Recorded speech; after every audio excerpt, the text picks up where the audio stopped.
Você já pensou como a vida pode mudar de repente, sem aviso, como uma reviravolta brusca de enredo em um filme?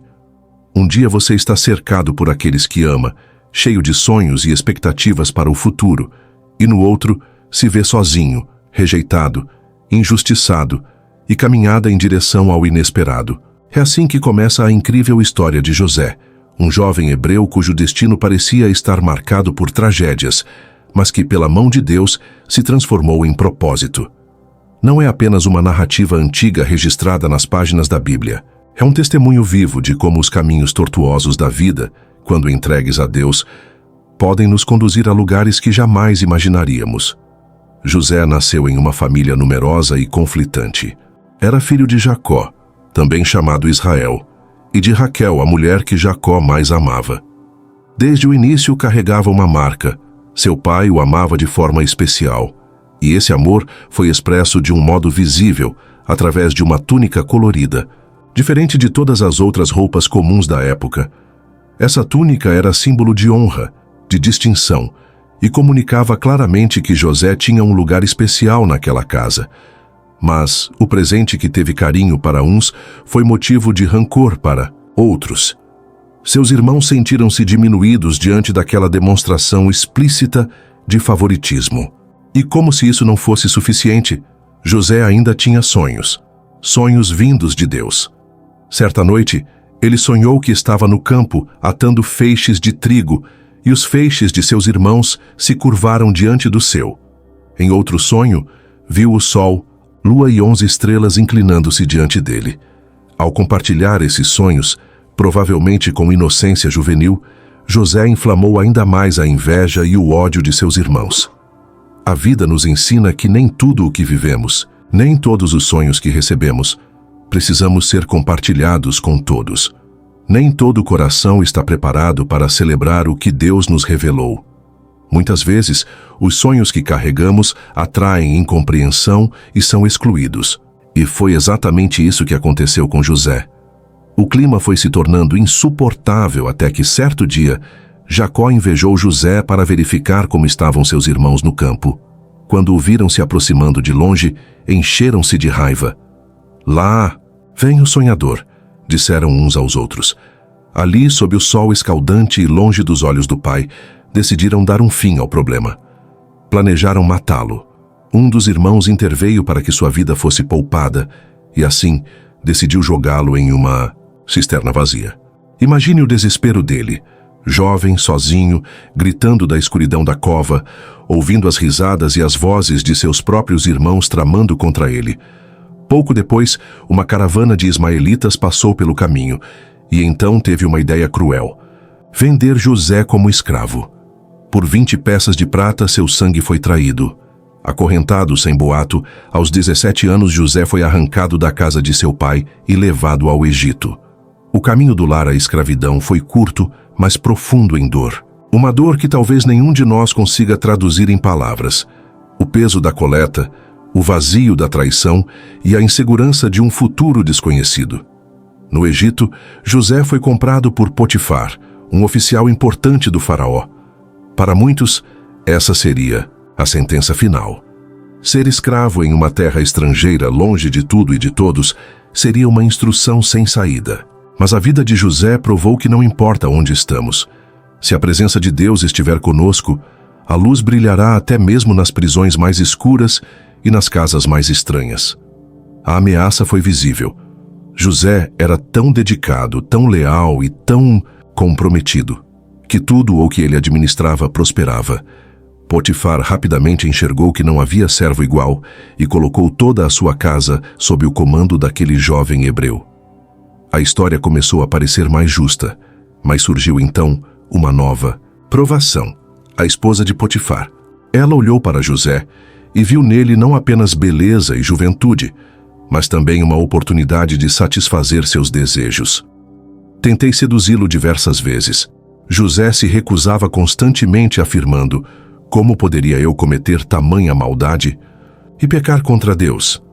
Até que, em um dia de insistência, José fugiu deixando seu manto para trás. Cheia de ódio pela excluída, a mulher acusou-o falsamente de tentar violentá-la. Potifar tomado pela ira, mandou lançá-lo na prisão. Mais uma vez, José foi injustiçado. Mais uma vez desceu da posição de honra para a humilhação. Quantas vezes na vida parece que damos 2 passos para frente e de repente sofremos um empurrão que nos lança 5 para trás? José deve ter sentido exatamente isso. Mas mesmo atrás das notas, não murmurava, não se revoltava contra Deus. Continuava fiel e perseverava. E novamente na prisão, seu caráter falou mais alto. Logo o carcereiro o colocou responsável pelos demais prisioneiros. O que José tocava prosperava, mesmo em meio às correntes. E ali, em meio ao abandono, surgiu uma oportunidade.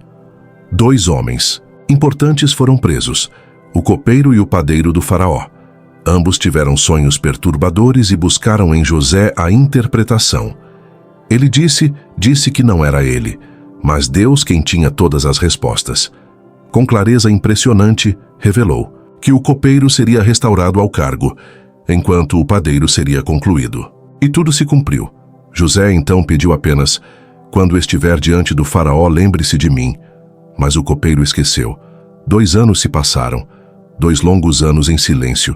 2 anos em que as paredes frias lembraram a José de que os homens se esqueceram, mas Deus nunca se esqueceu.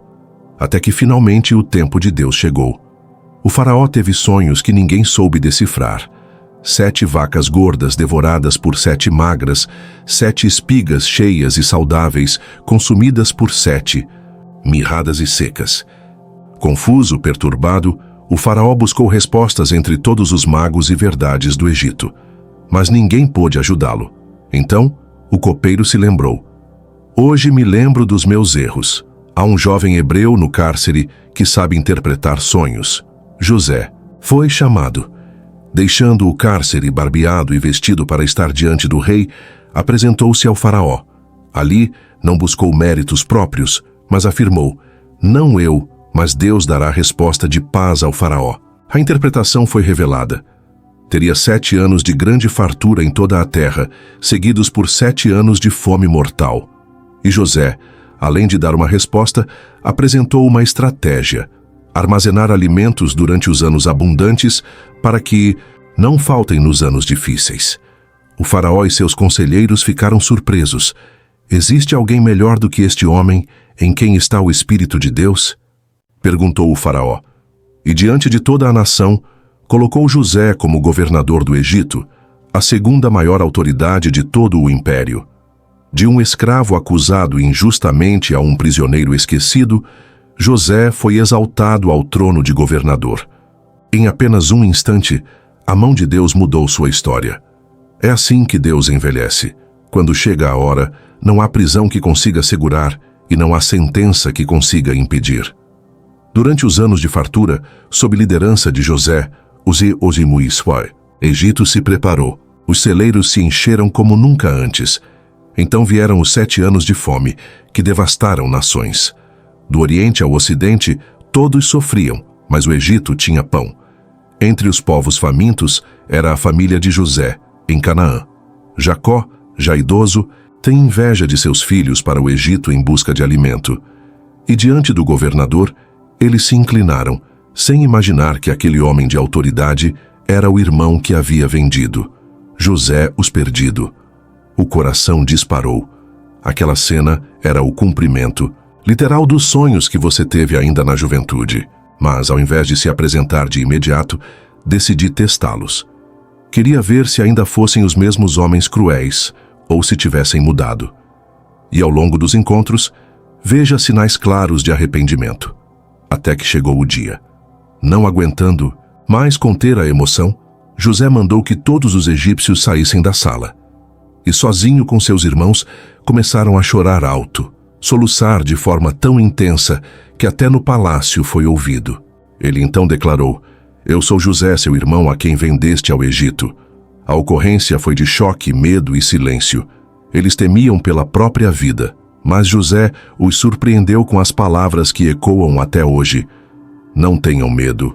Vocês tentaram o mal contra mim, mas Deus o transformou em bem para salvar muitas vidas. Esse é o maior milagre da vida de José. Não apenas sua ascensão ao poder, mas sua disposição em perdoar. Sua grandeza não estava no trono do Egito, mas no coração que escolheu a reconciliação. Sua história aponta para algo maior, para Jesus Cristo, que também foi rejeitado, vendido e traído pelos seus, mas que, no auge do sofrimento, oferecido perdão e salvação. A vida de José fala conosco hoje. Quantas vezes nos sentimos esquecidos no fundo de uma cisterna emocional? Quantas vezes sofremos traições de quem deveria nos proteger? Quantas vezes enfrentamos injustiças, como José apareceu diante de Potifar, ou períodos de silêncio em que parece que até Deus nos esqueceu? A lição é clara. Deus nunca perde o controle. Ele transforma o mal em bem. Ele usa processos dolorosos como preparo para algo muito maior. Então eu quero perguntar a você: quantas vezes você já esteve na cisterna ou na prisão da vida? Quantas vezes achei que não tinha saída? Escreva aí nos comentários. Quero falar com você, porque a história de José não termina na dor, mas na vitória. E da mesma forma, a sua vida também está nas mãos de Deus. Lembre-se, o mesmo Deus que tirou José da prisão e o colocou no trono, continua sendo o Deus que pode mudar sua história hoje. A fidelidade de ontem é a mesma fidelidade de hoje. Tudo o que ele prometeu, ele cumprirá no tempo certo. Portanto, quando as portas se fecham, quando os amigos o traírem, quando parecer que o mundo inteiro está contra você, lembre-se, nada é em vão. Cada lágrima tem um propósito. E como aconteceu com José, a sua dor também pode se transformar em salvação e vitória para muitos ao seu redor. Se essa mensagem falou ao seu coração, compartilhe esse vídeo com alguém que precisa de esperança. Inscreva-se no canal para mais palavras de fé e lembre-se, mesmo quando tudo parece perdido, Deus continua no controle. A história não terminou e os sonhos que Ele plantou em você vai se cumprir.